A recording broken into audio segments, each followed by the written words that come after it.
Hello dear learners, स्वागत है आपका पाठक क्लासेस में। आज हम BSc first year second semester के ऑब्जेक्टिव क्वेश्चंस की सीरीज का पार्ट 2 लेके आए हैं आपके लिए। इसमें कुछ ऑब्जेक्टिव क्वेश्चंस आप बनाना सीखेंगे। तो चलिए शुरू करते हैं।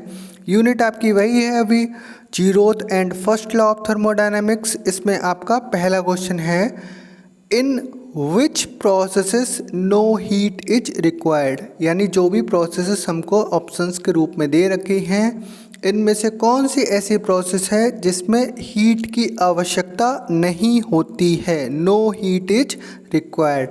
तो आपने गैस कर लिया होगा इसका राइट आंसर क्या है। स्टेट में चेंज करने के लिए हीट की आवश्यकता होती है, यानी आइसोथर्मल, आइसोबैरिक, आइसोकोरिक, इन तीनों प्रोसेसेस में हमको हीट की आवश्यकता होगी। लेकिन फ्री एक्सपेंशन एक ऐसी प्रोसेस है जिसमें हीट की आवश्यकता नहीं होगी, no heat is required in free expansion. तो राइट आंसर हमारा क्या है, फ्री एक्सपेंशन। ओके, अब नेक्स्ट क्वेश्चन की ओर चलते हैं। नेक्स्ट क्वेश्चन है हमारा, in which process net work done is zero. यानी कौन सी प्रोसेस है जिसमें कुल कार्य हमारा जीरो होगा।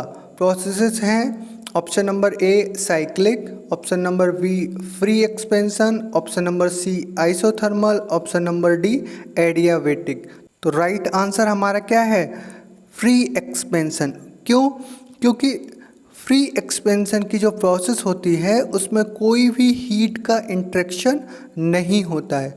हीट का इंटरेक्शन नहीं होता है, इस वजह से क्यू का मान, ऊर्जा हमारी हीट कैसी होती है, जीरो होती है। और डेल्टा टी की वैल्यू भी जीरो होती है, डेल्टा टी की वैल्यू जीरो होती है और वर्क डन भी हमारा जीरो निकल कर आता है।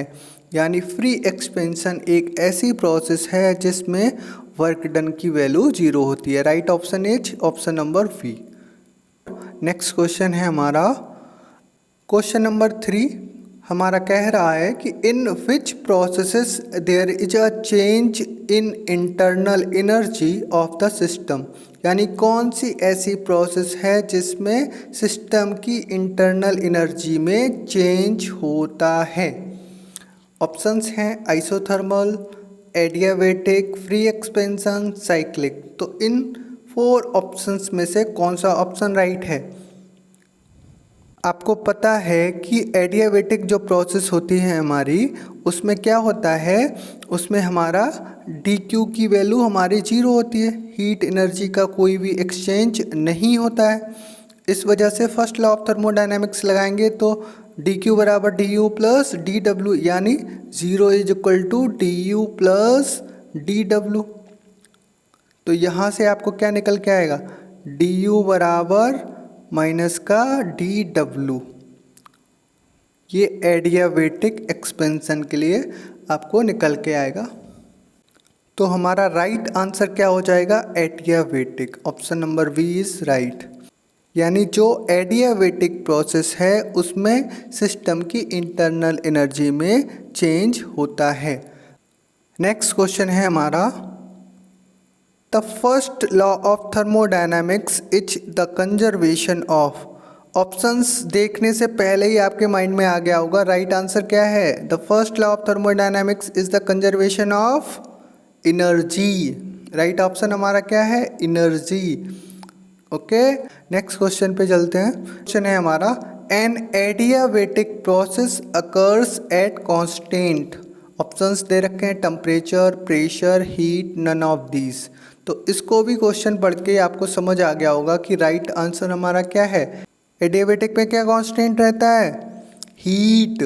यानी option number C is correct, option number C is correct. तो ये तो आपके कॉन्सेप्ट सारे पढ़े होंगे तो आप बहुत ही आसानी से कर लेंगे। अगर आपने पढ़ा नहीं है तो फिर ये क्वेश्चन सॉल्व करना आपके लिए थोड़ा सा मुश्किल होगा। नेक्स्ट क्वेश्चन देखते हैं हमारा, the internal energy of a real gas depends upon. जो इंटरनल एनर्जी होती है रियल गैसेस के लिए वो किस पर निर्भर करती है, temperature, pressure, volume, temperature and volume both.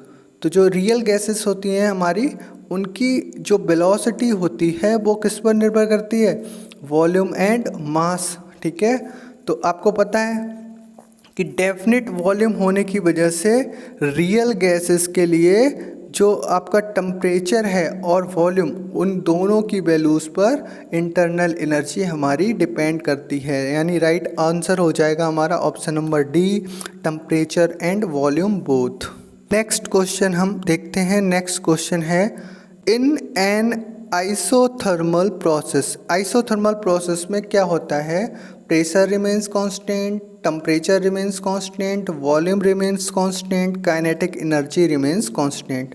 तो ये चारों ऑप्शंस देखने से पहले ही आपके माइंड में आ गया होगा आइसोथर्मल। आइसोथर्मल का मतलब क्या हो गया, समतापीय। समतापीय प्रक्रम में क्या कांस्टेंट होता है, टेम्परेचर रिमेन्स कांस्टेंट, यानी option number B is correct. आज के लिए इस वीडियो में इतना ही, मिलते हैं और बहुत सारे क्वेश्चंस के साथ अगले दिन पर। तब तक के लिए keep learning, keep growing. Thank you.